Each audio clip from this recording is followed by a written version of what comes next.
To another episode of Beer Man's No Bull Beer Reviews. Today I have another, I shouldn't say another, because I don't think I've done any Bottle Logic beers on this channel yet. Mainly because most of the stuff I get from them are the big giant Imperial Stouts, and I'm not trying to crush a whole bottle of it by myself. But this is a little different. I've never had anything hoppy from them, and I didn't specifically seek this out. It came as like an extra when I was trading for some FO bottles, and so I know nothing about their IPA game. This beer is called Recursion IPA. No too many breweries are still doing bombers of IPAs anymore, but I heard that their stuff was not, it was like West Coast and not hazy, but it looks hazy in the bottle. We'll see when we pour it. But yeah, like I said, I haven't had any hoppy stuff from them, so I'm really curious because they're so good at their Imperial Stouts. I'm curious how this is going to be. And I also noticed too that it says drink fresh on the bottle, which, you know, of course it's an IPA. Well, you should do that, but at the same time, they don't freaking bottle date. So, you know, that's, to me, that's almost oxymoronic. I don't like that. I think everyone should bottle date, but especially don't put stuff like, oh, drink it fresh, and like you're not. You have to tell people to drink it fresh because they can't make their own decision because you're not putting a freaking bottle date on. I hate that. Anyways, I won't fault them too much for that because they make really good beer with it.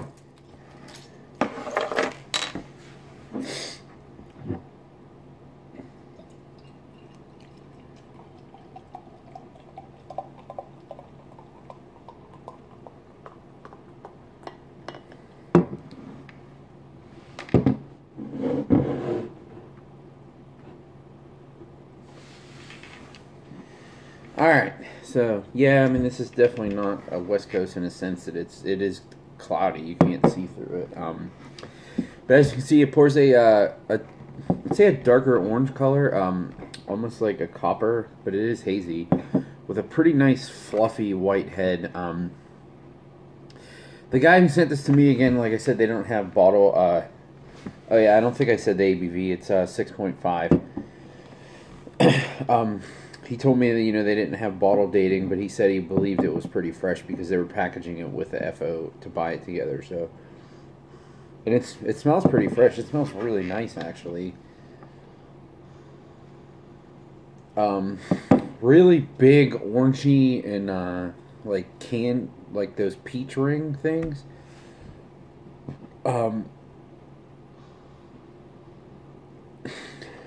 There's like a very, very slight hint of caramely sweetness, but it's definitely mild.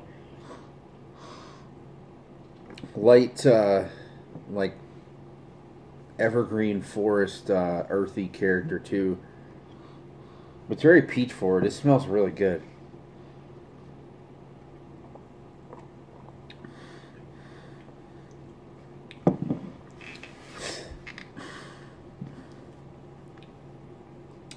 That is really good.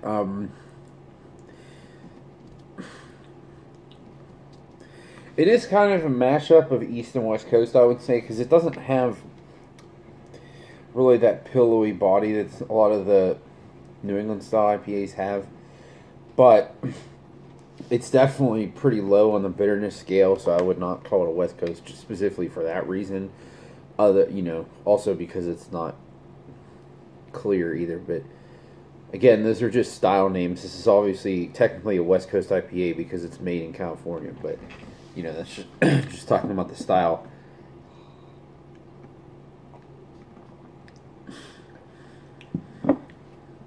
Man, that peach and the orange character in this is really, really bright. And you know, especially when I get stuff from across the country, hoppy stuff, it always makes me weary because, you know, shipping doesn't necessarily do the best for hoppy beers either. Especially ones that aren't canned. They're exposed to light a little bit. I mean, I know it's a brown bottle, but a can is still better than that. But I mean, this honestly really tastes like it just came off the line. Super fresh. Really, really balanced. There's, like I said, it's not very bitter at all, but there's just enough bitterness from keeping it from being too sweet, because it is a little bit sweet, but not like overly sweet West Coast IPAs, you know, not like that, and not like rock candy New England IPAs either. It's kind of, it's definitely a mashup of those two things, but I think the balance in it is perfect. The hop flavor is just huge, big, fresh punch. And like I said, it's just really balanced. The bitterness is perfect. I actually do get a little bit of like an alcohol burn in the throat, which is interesting because it's only 6.5, but I don't really care about that. Just something I noticed.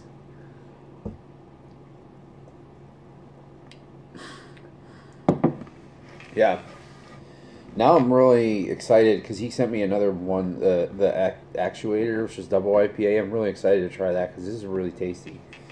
I mean, I would drink this, not over, but I would like to drink this as much as almost any New England IPA. It's really good stuff. Yeah, I'm pleasantly surprised. I shouldn't be surprised because I know they make some other really great beer, but most breweries besides maybe Hill Farmstead or New Glarus, like, they're not perfect at everything. So, but this is really, really good. I like to, if I was going there, I'd like to sip on like a couple of these and maybe just one of the stouts. That'd be a nice mix-up. So, yeah, I don't know what this cost, but I think it was like, I don't know, $10. So for a bomber, I mean, I don't even know if it was that much. This one was probably like $8. Because I know California is crazy expensive, at least beer-wise. Everything else is, but not beer. Crazy expensive is like Pennsylvania, and I always associate stuff in Pennsylvania prices, even though I don't live there anymore. But yeah, I would definitely buy this again. I really don't like the bomber format. That's my only complaint. But again, that has nothing to do with the beer itself. I just don't like the packaging of that because I don't know. It's more of a commitment, but I don't care that much because it's still really good. So I would definitely buy this again. I do like it a lot. So yeah, that's my recommendation. That's all I got on this guy. Please like, comment, subscribe. Let me know what you think, and I look forward to doing the next one. Thanks.